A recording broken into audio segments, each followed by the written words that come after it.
Hi friends, ఈరోజు సుగంధ తయారు చేసుకోవాలో ఎలా అంటే మా అక్క తయారు చేస్తుంది. చెప్పక్క.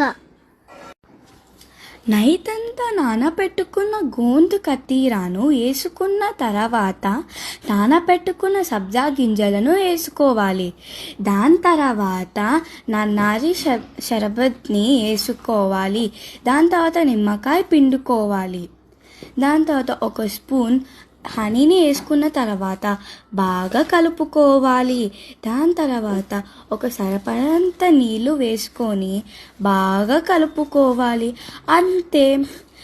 పిల్లలకి ఇష్టమైన కూల్ డ్రింక్స్ బదులు ఇది తాగితే ఆరోగ్యానికి మంచిది, హీటుని కూడా తగ్గిస్తుంది.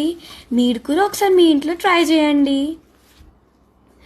ఎంతో బాగుంది. ఆహా, తాగుతుంటే సేమ్ కూల్ డ్రింక్ లానే ఉంది.